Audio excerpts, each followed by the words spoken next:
towards another musical introduction for this video. Hello everybody, welcome back to another Blu-ray collection video. This is the third video in my Blu-ray collection series. I already went through the numbers, the A's and the B's. Now we're on to the C's. So, you know what we're doing here. Let's not lollygag about. Let's not just chit-chat. I got my water, you should have your drink as well. We're going to sit back, we're going to relax, and we're going to go through some Blu-rays and talk about some films like some casual mates, okay? Cheers to that. Right, the first film we're going to talk about is a film that I haven't seen yet, but I intend to watch it very soon. It's Call Me By Your Name. Heard great things about this film. Didn't get a chance to see it last year, I really wanted to. Yeah. Really looking forward to watching this, actually. Probably going to be doing a review within the next few months in anticipation for Suspiria. And if you're wondering why review this before, like in anticipation for Suspiria, it's because it's the same director as Call Me By Your Name who did Suspiria. So, yeah, Call Me By Your Name. Looking forward to watching this and probably reviewing it. So, look out for that. The next Blu-ray I've got is Clerks, the 15th anniversary edition Blu-ray. This one's got a lot of bonus features actually. Yeah, big fan of Clerks. I'm a big fan of Kevin Smith. I'm a bigger fan of Clerks 2, which I don't have on Blu-ray. I have on DVD, but I'm looking to get it on Blu-ray. I love this film. I think it's this and Christopher Nolan's Following, which are the two best films to watch for any independent aspiring filmmakers out there to see. Look how cheap this film is, and look how like bare bones and just independent it is, and look at how good it is actually, because this is a very good film. I love the writing, I love the characters, the story. Again, such a great film. Really like it. One of my favourite independent films, and you know what? Stuff it. I'll go out there and say this is one of my favourite films. Again, loads of special features which I do need to go through. Very good film, Clerks. The next Blu-ray I've gone here, which is one of my favourite things I have in my Blu-ray collection. It's a digibook, and it's a Clockwork Orange. This is the 40th anniversary digibook. It's got the film right there, and it's got a load of cool stuff in here. And at the back, it's got Stanley Kubrick, A Life in Pictures, and Oh Lucky Malcolm, which I need to go through these. I need to go through the features in this. And it's got a great shot at the back. I love this film so much. I haven't seen it in a while, so I do really need to rewatch this. I haven't seen it in about 3 years now. No, yeah, I do love this film so much. For a while, it was my third favourite film of all time. And the reason why I say for a while it was my third favourite film of all time is because I don't have a definitive 3 anymore. I said this before, I'm saying it again. I only have a definitive 1, that's 12 Angry Men. But this, I love it. It's easily my favourite Kubrick film. Malcolm McDowell's performance is excellent in this film. One day I might do a video just dedicated to talking about A Clockwork Orange, because it is one of those films I do think is worth dedicating a whole video to. So, Clockwork Orange, 40th anniversary digibook, great set. The next film on here is Chaplin, the 1992 biopic directed by Richard Attenborough and starring Robert Downey Jr. as the man himself, Charlie Chaplin. You guys should know I'm a huge Charlie Chaplin fan, and I do really like this film. This is actually a very good telling of Chaplin's story, actually. Robert Downey Jr.'s best performance. He peaked at this in terms of acting. He was really good in Kiss Kiss Bang Bang and really good in Tropic Thunder, but this is the best of Robert Downey Jr. Probably will end talking about this someday, more in depth in a review. But yeah, it sounds shaky, but that's because the disc is it's locked in, but it's got a bit of a shake to it. Anyway, Chaplin. Now the next set is one of my favourite things within my collection as well. Thank you, Sophie, for get me this as a Christmas present.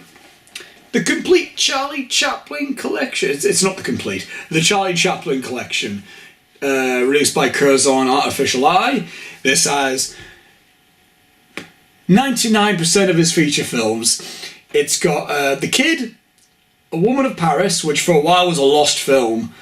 The Gold Rush, amazing film. The thing with it, the Gold Rush on this, they only have the 1942 re-release. They don't have the original 1925 release of the Gold Rush, so I wouldn't recommend watching this first for the Gold Rush. I recommend like getting like the Criterion of the Gold Rush to watch the original, and then eventually watch the 1942 re-release, which I can still yet to do. I still need to watch the original 1942 re-release. The Circus, which is actually a very, very good film. Not many people talk about The Circus actually, but it's a very good one. City Lights. Amazing film, one of my all-time favourite films. Modern Times, another amazing film. The Great Dictator might be my favourite war film. Great. Monsieur Verdot, a very interesting film by Chaplin. Limelight, a very great performance by Chaplin. Need to rewatch that film actually, because I haven't. I remember not really loving it the first time I watched it, but I know I'll probably end up really liking it the next time I watch it. A King of New York, which I haven't seen, and The Chaplin Review, which is a feature film, which got 3 highly acclaimed short films by Chaplin, and he kind of made it into one film, and he kind of tied it together with narration by himself, and those films are A Dog's Life, Shoulder Arms, and The Pilgrim, which I haven't seen yet. This doesn't include A Countess from Hong Kong, which Chaplin didn't have a big role in. That film came out in the 60s, and that starred Marlon Brando and Sophia Loren. But yeah, this set, I love this set so much. It's so good to have like all of Chaplin's films in one set, in like just one thing to hold. It's so good. You got like the signature there of Charlie Chaplin. I love this set. I love Charlie Chaplin. He's probably my favourite actor, and he's probably my favourite director at the moment in terms of actors. I love Jimmy Stewart as well, and Henry Fonda. I need to see more Henry Fonda. And directors, Akira Kurosawa is actually climbing up there as one of my favourite directors. But anyway, the complete Charlie Chaplin... It's not the complete. The Charlie Chaplin collection by Artificial Eye. Great to have all of his feature films in one. And the next, I'm going to show these two together. It's more Charlie Chaplin. It's Charlie Chaplin, the S&A comedies. If the glare focus, there you go. And Charlie Chaplin, the mutual comedies. Focus, glare, there you go. These are collections of short films by Charlie Chaplin. Because his initial run, he was a part of Keystone Films, which I have the Chaplin at Keystone on DVD, because they haven't released that on Blu-ray, which is gutting. I wish BFI would release that on Blu-ray. But then he went from Keystone to S&A, and then he went from S&A to Mutual, and then he did feature films. So, yeah. I essentially own all of Chaplin's short films. Haven't seen them yet. Haven't went through this yet. Do these have booklets in them? I don't know. It's a possibility these have booklets. Yes, they do. They do have booklets in them. Yep. Hefty booklets. Oh, this with rare extra feature voiced by Peter Sellers. That's an interesting. That's on the S&A comedies. Does the mutual comedies have anything like that? No, it doesn't. Okay. But anyway, I'm looking forward to just sitting down and just watching them. One day I'll do a Chaplin review series, including his stuff at Keystone, his stuff at S&A, and Mutual. So yeah. The next Blu-ray I've got is this one here, Chasing Amy on Blu-ray. For a while, this was my favourite Kevin Smith film. Rewatched it recently, and it's still a very good film. I still really like it. But I don't know. Again, I love the directing. The dialogue's great. The actor, especially by Joey Lauren Adams, is fantastic in this. The Jane Silent Bob bit is brilliant as well. Jason Lee's great. Ben Affleck is cool as well in it. He's good in it. I feel like if Kevin Smith did this film now, when he's like in his late 40s and in 2018, this film would be a lot better and a lot more of it, and it would age better, I think, because this film came out like in 1997. Kevin Smith was like in his mid to late 20s when he made this film, and there's like, I don't know, like Sophie said it best, where like a bit of a spoiler for Chasing Amy if you haven't seen the film. There's a moment in the film where Joey Lauren Adams' character, Alyssa Jones, she basically comes out. It's basically revealed she's not lesbian. She's basically bisexual, and she just likes to fuck around. But the film says she's bisexual without saying she's bisexual, which I think would have been a lot better if they just did that.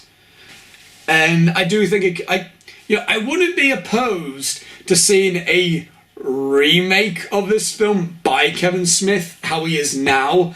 Although I don't want to see a Chasing Amy remake as such, I still think this is a very good film. Especially a very good film for Kevin Smith at the time. But yeah, Chasing Amy, good film. I do still really highly recommend it. I don't love it as much as I used to love it. It was like top 10 of all time for me. But still a very good film. Just has some issues that can't be helped really. Because due to the time it really came out and the age of Kevin Smith, I guess, at the time. The next Blu-ray I've got is a steelbook, and it is Children of Men, with a very nice cover there and a very nice piece of design on the back, and a very good shot in the front there. I love this film so much. Children of Men is a great film. Alfonso Cuarón's best film. I don't care what you say about Gravity. Don't care what you say about Prisoner of Azkaban. Children of Men is Alfonso Cuarón's masterpiece. With great cinematography. I think Emmanuel Lubezki did the cinematography of this. I feel like he did. Such a good film. I haven't seen it in years. I really do need to rewatch it. But I remember it being such a good film. Like, Clive Owen is so good in this. Julianne Moore's really good as well. And Michael Caine, I mean, might be his best performance. I don't know about that. But he's still really good in it. Children of Men, very good film. Easy Alfonso Cuarón's best film. In terms of unbiasedness, top 10, top 5 best films of the 2000s, of like the aughts, the noughties. It's up there with like films like There Will Be Blood and No Country for Old Men and Dark Knight and Memento. It's up there in like that echelon of like the aughts films. Really good film. Next film I've got is City of Lost Children. I don't know if it was The City of the Lost Children or just City of the Lost Children. Directed by a film by Jeunet and Caro. Jeunet being the director of Amelie, which I loved. He also directed Alien Resurrection, which I hated. Haven't seen this film yet. Heard good things about it. It looks interesting, just like purely from the images that I see from it, and like that just looks like such an interesting film. Like, and yeah, it looks more like in the realm of Amelie as opposed to Alien Resurrection. Which, yeah, sign me up. Not in terms of the happiness, I mean in terms of the style and how unique it is. Yeah, I'm looking forward to it. Is Ron Perlman in this? He is! Yeah, that's right. Yeah, I forgot he was in this. Very good film. What am I on about? Very good. I haven't seen it. Very much looking forward to this film. Very good film, even though I haven't seen it. God, imagine. Imagine if I just said that I've seen all of my Blu-rays. Like, I was just like, no, I love this film. And I might hate it. I don't know. I might hate The City of Lost Children. But I'm looking forward to it because I don't think I will hate it. Next film that we're going to talk about is Cloverfield. One of the stronger found footage films. Not as good as Blair Witch Project, but still a very good found footage film. I need to get 10 Cloverfield Lane on Blu-ray. I still haven't got that, which I really like 10 Cloverfield Lane. I wouldn't say I'm a fanatic over the Cloververse, simply because I wasn't really swept up with the hype of this film. I wasn't like aware of it when it was coming out, so I didn't really like get involved with the viral marketing. What's the stool doing? Just got this stool and it's already creaking. But yeah, I wasn't like swept up with the viral marketing when it was coming out, but I was aware of the viral marketing when I eventually got more into film appreciation. And I watched this for the first time a few years ago. I've only seen this once, and it's been a few years since I've seen it. But I remember really enjoying it for what it is. Like, it's, considering I'm not a fan of found footage, for the most part, I'm not a big fan of found footage films. And I'm not huge on monster films, like just monsters, just destroying the city. Knocking over receipts here. I'll pick that up later. Like, I'm not huge on Godzilla. Like, I don't mind the original Godzilla, but not big on Godzilla. I'm not a big fan of just giant things destroying cities. So the fact that I enjoyed this film was actually quite a achievement for this film. I think it's because it's all from the people's perspective and all that stuff. And I like everything that went into this film in terms of the viral marketing. And, you know, I appreciate the Cloververse. I really like 10 Cloverfield Lane and the way that was marketed. Not a fan of Cloverfield Paradox at all, but I'm a fan of the way that got marketed and the fact that just like it was a Super Bowl trailer, and it's like, oh yeah, you can watch it right after the Super Bowl on Netflix, like, and then no one knew that was a thing. And they're doing another film, which I forgot what it was called. It's set in World War II though, and that's set in the Cloververse. So yeah, I don't mind the Cloververse, and I like this film. 10 Cloverfield Lane is the superior film. But I really enjoyed Cloverfield. I need to rewatch the film, actually. So yeah. Next film that we're going to talk about is Coco. Pixar film, Academy Award winner, Best Animated Feature Film, Best Original Song. The song being Remember Me. Yeah, I love this film. This is such a good film. Coco, one of the stronger Pixar films. I wouldn't necessarily say it was my favourite. I don't think it's my favourite film from Pixar. That is probably still Inside Out, which I still need to get on Blu-ray. But funny enough, this is the only Pixar film to ever make me bawl crying. I said it on a Heelcast when I watched this film, but you know, there's only been 3 films I've ever just bawled crying. I've gone emotional in films and a bit teary-eyed and glassy-eyed, but there's only ever been 3 films I've just bawled crying at, and that was Rain Man, 50/50, and Coco. Such an emotional film. I love the music. The animation is gorgeous. I love the setting of the Day of the Dead thing, and I love the design and the idea. This is actually a really good companion piece to Inside Out in a way, as well as it's a pretty good companion piece to Kubo and the Two Strings, which I'll be talking about when I get to the K's. I remember not being huge on the first act. I liked it, but it took a little bit while to get going for it to be amazing. It's I'm not going to spoil it. It's when yeah, I'm not going to spoil it, but there's a moment with the character of Hector, voiced by Gael Garcia Bernal, who's fantastic, one of the most underrated actors around, I think. And a train is passing by. But there's a moment with Gael Garcia Bernal, and there's a moment where he raises a drink, And that's all I'm going to say. And I remember getting like emotional at that moment. And then as soon as that bit happened, the film just picked up from there. But Coco, really good film. Highly recommend it. One of Pixar's better films, I think. Yeah, Coco, great film. Next film on here is a film by Nacho Vigalondo. It's colossal. Probably my favourite Anne Hathaway performance. Yeah, this film is such an interesting film. It's a film that goes... It starts off being another film. It starts off being one film, then it turns into another film, and then that turns into another film. And it could have failed miserably, but it didn't. It goes from being kind of funny to kind of fun to kind of emotional, and it all really works. I mean, Anne Hathaway is great in this. Jason Sudeikis, my God, such a breakthrough performance.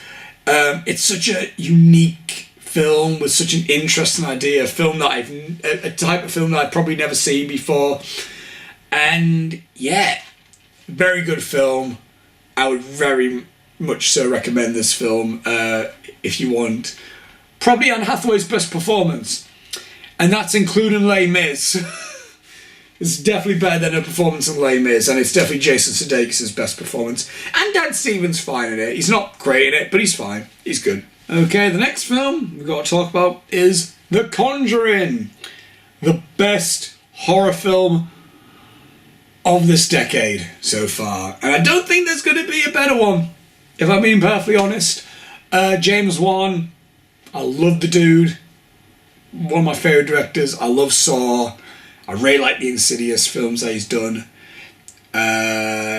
He directed the best Fast and Furious film. And Aquaman, I'm cautiously optimistic for, but The Conjuring might be his best film. It's his best film.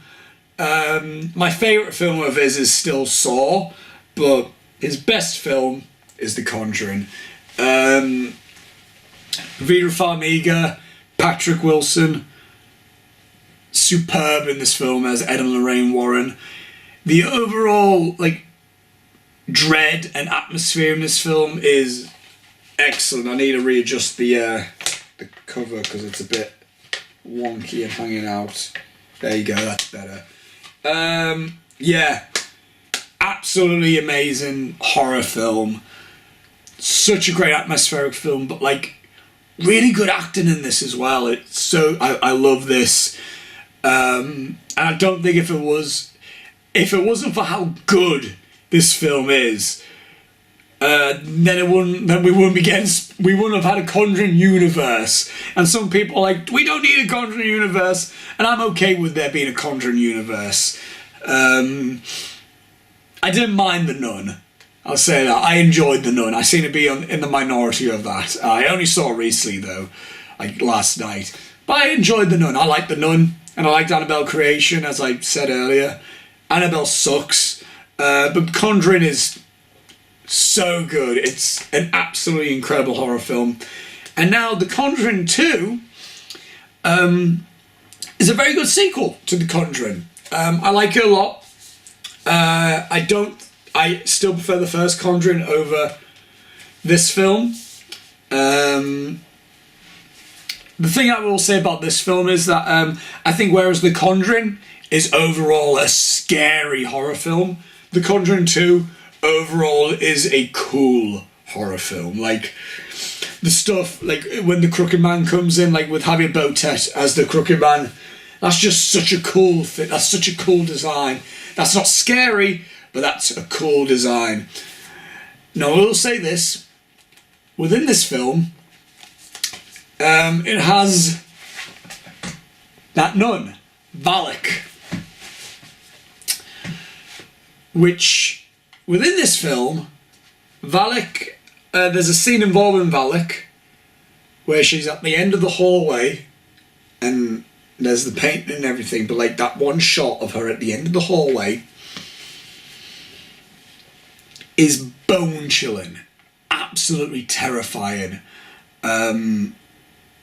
God, it's so just chilling, scary.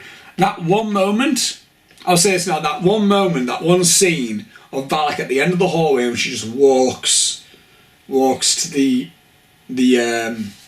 walks into the other room.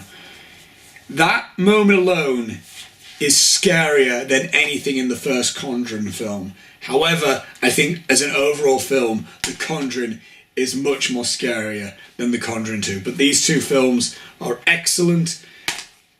I think there's a third one coming out next year, which looking forward to. Hopefully James Wan's directing that. There's no word on that yet, but excuse me. But yeah. Love The Conjuring, and The Conjuring 2 is a very good sequel in addition to that film. Okay, next film I've got is The Conversation, and this is a collector's edition. This is a nice edition, I like this. It's just got a nice little case on it, that's really about it. But the Conversation came out the same year as The Godfather Part 2, and it's another Francis Ford Coppola film.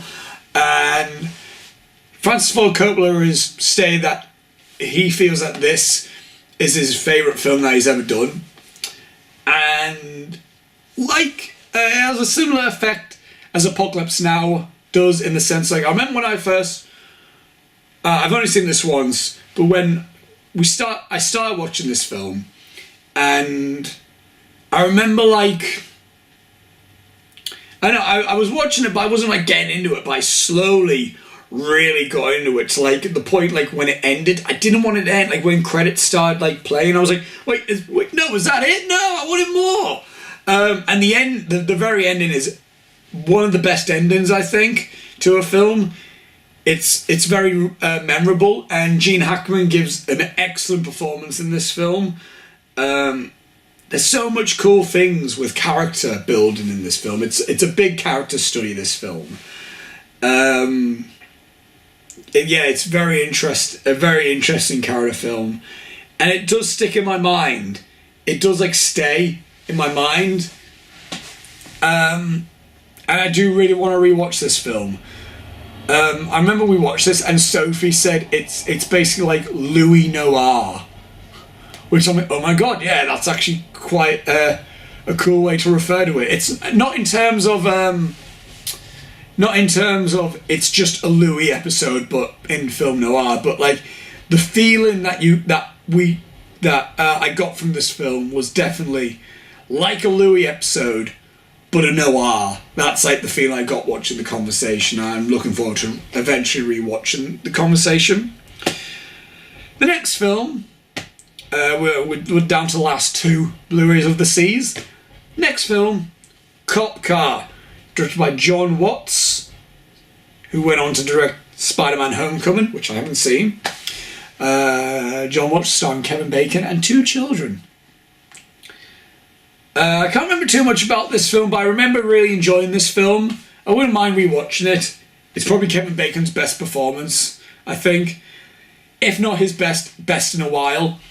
It's a cool indie film. It's basically Mud, if Mud was a bit more like an action film, I guess, even though this is not an action film. Don't go into Cop Car expecting an out-and-out action film, even though the cover does make it look like it's a police action film. No, if anything, Kevin Bacon's kind of a bit of a supporting character in this.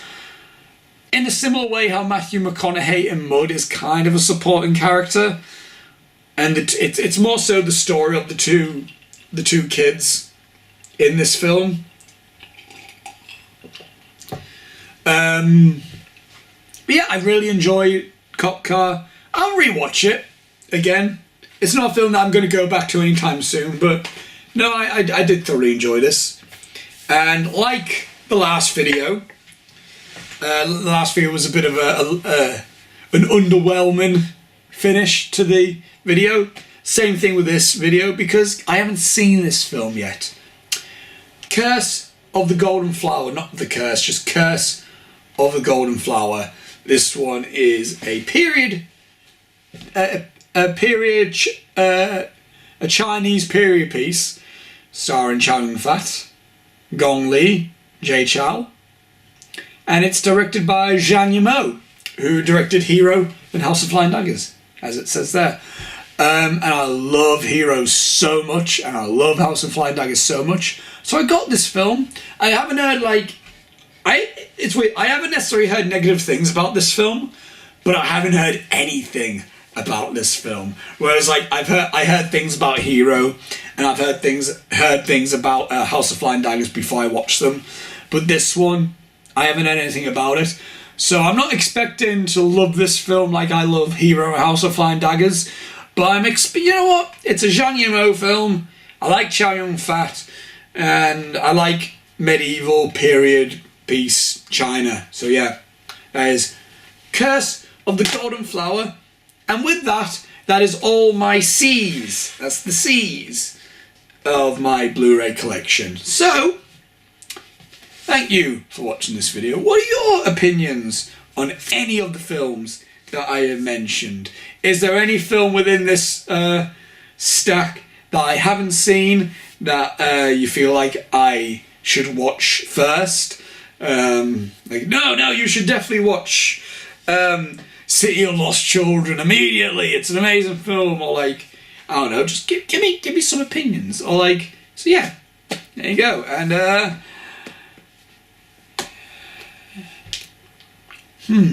yeah, that's it.